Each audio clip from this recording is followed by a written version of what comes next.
Hello everybody, and this is That Matt 85.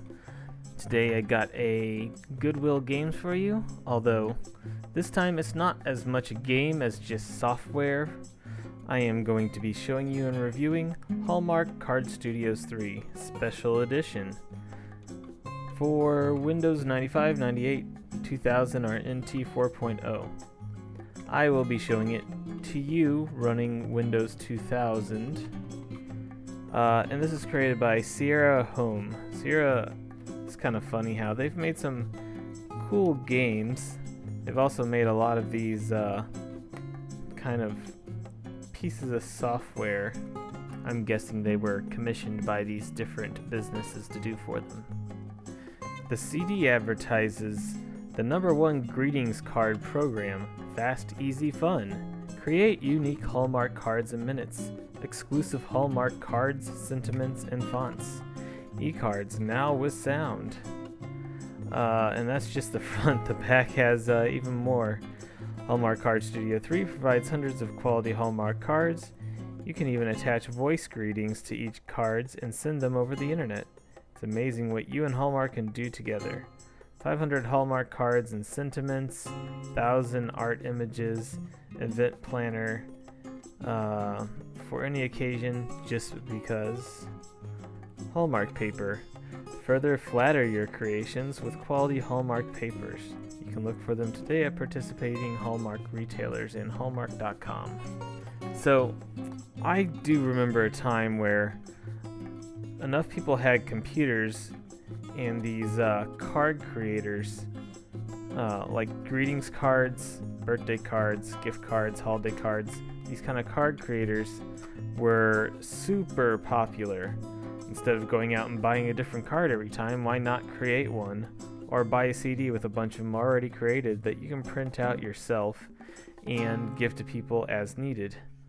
This was probably a good way to save money, really, especially if you gave out a lot of these cards. Of course, it still costs you money. You have to have a printer or buy a printer. Buy the ink it costs to print all these out. But compared to a like $3 to $6 to $10 Hallmark card that you might get for each individual person, it could save you a bit of money. On the other hand, a lot of times the giving cards to people is mostly just for the prestige, not necessarily for the card, showing that you're willing to spend money on them kind of frivolously to say happy birthday. And if you hand somebody kind of a ink-soaked, bubble jet printed card that you created off the internet, doesn't have quite the same prestige or feel of care to it, so I don't know if that really mattered. But yes, for a time, people did go crazy over these card studios, and Hallmark being the main company that creates these, of course, put out their own software, and they want it to be top-notch for you to enjoy and get lots of use out of. Although they've created several of these. I mean, the one I have is Card Studio 3, so obviously there's a bunch of other card studios, and as long as I don't put everything they got on the one CD, you still need to buy their other CDs to keep coming up with more cards. Granted, you probably could get an entire life's worth of cards out of one CD and not have to duplicate yourself, but if you want the latest and greatest, you gotta get the newest ones. In our case, we got a copy from 2002, and as you'll see, I've been kind of going crazy with making goofy little cards out of the clip art and everything. To start things off here, I want to show you a card I made especially for all you guys that are watching this video on YouTube. So, starting up the program, you see a couple different options and just basically some shortcuts. We got saved work, so if you're in the middle of creating a card and you want to go back to it, you can look in this folder. You got find a card, which is if you just want a card that's already pre-made, this is a good way to go about finding whatever occasion you're looking for a card for. Art Studio lets you start with a blank canvas and add what you want to your card. Hallmark paper, which, if I understand correctly, is basically it lets you print off borders to make the paper that you have look like a Hallmark stationery. Card Studio website is just a link to their website, which I didn't bother doing anything. And on the left side, if you just want to get straight to, I mean, it's basically like Find a Card, but it's got the biggest categories: birthdays, holidays, day by day, special days, photo frames, other products. You can all find that through the Find a Card. In fact, there's a lot of ways to get to a lot of things, the same things in here. We got a different menu system across the top, but again, that's just different ways to get all to the same thing. Mostly what I'm wanting to do is go into the Art Studio and create my own cards. Something else to mention on here too is that there is as I mentioned before, an event planner. Basically, it's just a calendar app, which is built into even the older versions of Windows, but it's integrated through the program, and that's mostly to remind you of upcoming events, birthdays, and all that stuff, so that you then know to go in and make a card and print it out for that occasion. In a lot of the different categories, like even Hallmark papers, there's a lot of different subjects that you can sort by. For example, for the Hallmark papers, you got newsletters, postcards, labels, and more. And if you look at, say, Find a Card, we got all the different occasions: anniversary, announcements, babies or pregnancy, confirmation. And even when you go inside to those different categories, you got a lot of different cards to choose from.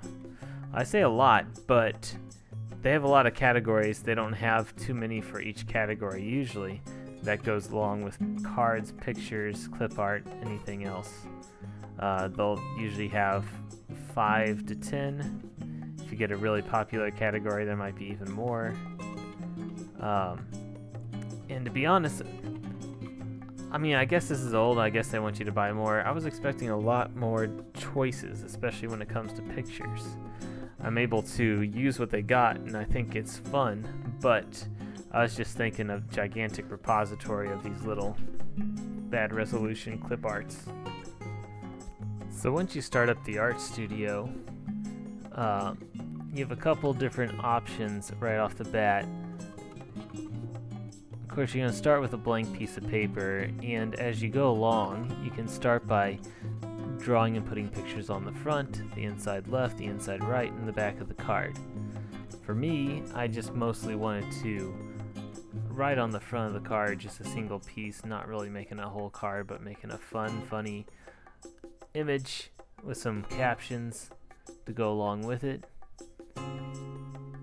So, as you see in the front, we have start with blank, Hallmark papers, open, save, print, or email. Of course, you're going to start with a blank, and if you want to erase what you've done so far and just start over, that's what you'll press. The Hallmark papers can print a border around your paper to make it look more fancy. We have the insert, which is insert art, greetings, or photo. We have the drawing tools, which will let you draw circles, stars, squares, etc., all those different shapes there. We have a straight line tool, we have a drawing tool, and we have a color selector.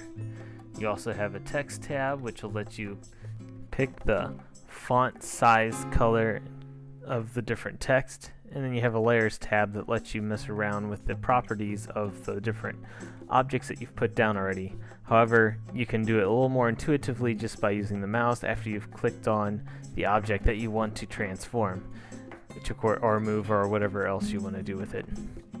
I kind of wish that it lets you pick a background color for the card and mostly just starts it at white. If you want, which is what I've done here, is take the square tool, pick a color, and just put a big square over the picture. This will essentially create a background, and everything you put on top of it will be on top of that background. Now, if you go inside the greetings section, what you get is a bunch of pre-selected greetings for different occasions, and it'll even have the different parts of the card that it'll put it on. If you want, you can go with that. You can just steal parts of it to write yourself, or you can just come up with something original. I think the greetings are a little too weird when they're not paired up with the pictures automatically, so I don't see that as a feature that I would use, especially since I'm just having fun. Mostly what I do is write down whatever words that I want to appear, whether it be quotes, my own words, something goofy, lyrics, anything like that is fun. What I usually start off though with is going into the images. Now with the images, they have photographs, cartoons, classic images, and of course you can import your own image.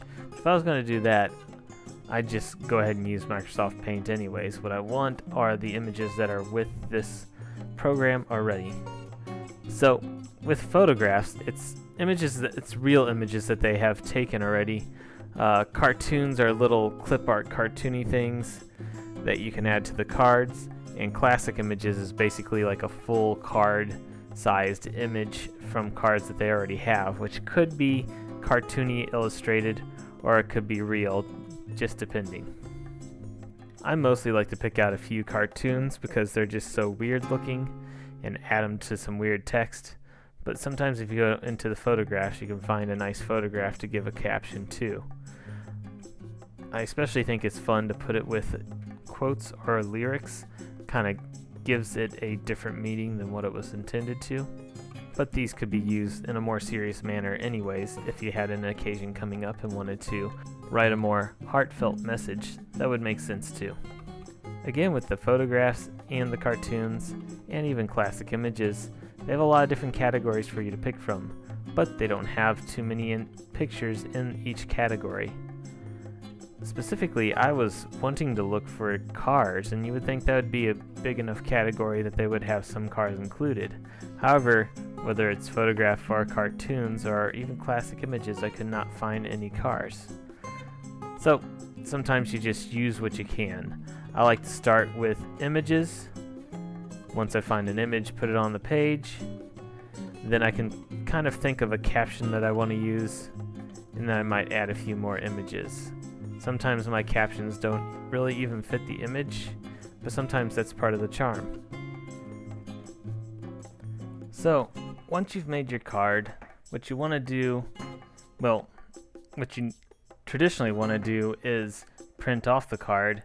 That's not exactly what I want to do because I don't really want to hook a printer up to my Windows 2000 computer, and I'm not sure I have the drivers I would need for that anyways. But this newer version of this card studio allows you to email these cards, and when you're in the email process you can even save them. Again, with Windows 2000, I'm not hooking this up to the internet, so what I do is go into the email process, go ahead and save it, put it on a flash drive, and bring it over to my newer computer to check out. And as you save it, what you're saving it as is a exe program. This executable will open itself up in its own little program, I guess, and allow you to view it on whichever Windows computer that you're going to be viewing it on. Now here's a funny thing about this. When you are on Windows 2000 or an older computer like that, chances are you've got a smaller resolution screen, and it likes to do a nifty little effect whenever you close the card where it changes pixel by pixel until the entire screen is closed out or switched over to its own advertisement, and then it finally closes out. And that's fine when you're on an older computer. It runs pretty fast, like 5 seconds or so. I take to my newer computer and I got a 2K screen. That's just so many pixels. It takes, well, you can see how long it takes on here. It feels like 5 minutes, but it might be more like 1 or 2 minutes. Again, to get around it not being a picture, what I like to do is bring up the actual card, snip a screenshot of it, and then save that as the picture. Then I can go ahead and post them on Facebook, Twitter, or anywhere else. In fact, even though I've started doing this and I've reviewed it, if you're checking out my Twitter, you might be seeing random cards that I'll be making, well, until I'm tired of making them, I guess, but that might be a while. So that's my review of Halmark Card Studio 3, and from what I found from going to different thrift stores, is there's a lot of these laying around, not necessarily specifically this one, but as you'll see as I have more reviews of these coming along, that there are several different ones. They're all kind of fun to mess around with, And actually, they've never really lost their usefulness. People have just stopped using them, really. If this seems like something that's interesting to you, either as a silly little thing or as a serious thing, feel free to try them out, pick them up, and print them out, I guess. Anyways, thanks for tuning in. Please like and subscribe if you enjoyed this video, and I'll see you next time.